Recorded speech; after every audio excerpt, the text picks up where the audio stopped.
All right, now that we've got the item assembly, there's a couple of things that we need to do. The first of which I would say would be to create a bill of materials or a parts list.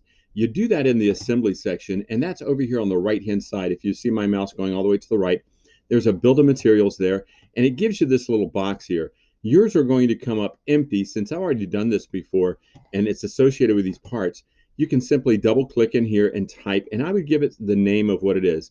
This first part here happens to be the Blue Bridge, or we can change the name if you like to Blue Arch.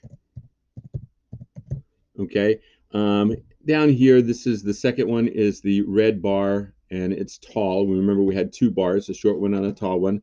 And of course, the third piece is the green wedge. I simply clicked in there and typed what they were. Over here, they're made out of birch wood, so I went ahead and typed in birch. I typed once and then copied and pasted. You can use copy paste to do that as well. We're done with the build of materials. The next thing to do is to create an exploded view of the actual item. So we have this assembled and it's put together, it's assembled together. So we are going to create an exploded view of this. In order to do so, I'm going to go ahead and click on this third tab here. The third tab says exploded views, and it will go through and give me instructions on how to create the exploded views. I'll click on the add exploded view button. Notice this is called explode view. If we want to, we can rename it, and I'll rename it, let's see, ISO underscore exploded. So it's ISO exploded. And notice there's no movement on this yet. I'm going to go ahead right here in the middle, and I'm going to zoom in a little bit so I can see exactly what's going to happen.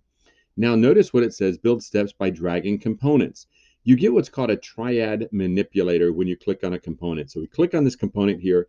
This is the triad manipulator. Excuse me. The triad manipulator will allow us to drag this so that the part translates along the X, Y, or Z axis, or we can also rotate around the X, Y, or Z axis. In this particular case, we're going to move this object up. So we'll click up, and a box comes up. We're going to give it exact dimensions. So we'll type in 10 centimeters here, and we can click done. Okay. The next thing we're going to do, I'm sorry, we should probably go back and leave that there. We'll activate ISO exploded so it's there.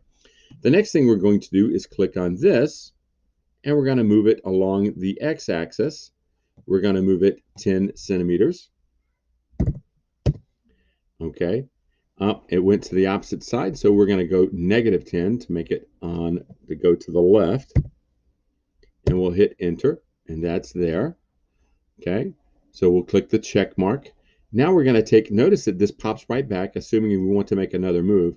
I'm going to move it upward, and we're going to move that 10 centimeters as well, and click on the check mark. So these are the sequence of events that we just took, and they're in order. They're in order. What I'm going to do is I'm going to give these a name. So I'll right click on this third step. I'll choose rename. The third step was the wedge, and we'll call it wedge up 10. So wedge went up 10 there. We gave it a name, and that tells us what it's going to do. This is a toggle. Note it's selected. I'm going to deselect it by toggling again. This one we will rename as wedge left. Wedge left 10. The reason we're giving these names as to what we're doing here, notice it's selected. I'm going to deselect it. And this one, we will give it a name of bar up 10. Okay, so now what happens is we can reorder these so that let's say we want to move this up between those two. We simply deselect them all, and we choose where we want to move things. And notice what happens here. It changes the order of operation. Not so significant when we only have 3 moves, but if we were animating and we had 15 or 20 moves of something and we wanted to move things around, that certainly will come in handy. I'm going to click the done button. Notice that it goes back to the assembly mode. If I want to see it, I simply right click and choose activate explode. The last thing I want to do is right here in this little cube, click the down arrow and choose name views. We need to give this view a name, and I'm going to call it ISO underscore exploded. And I click the plus sign.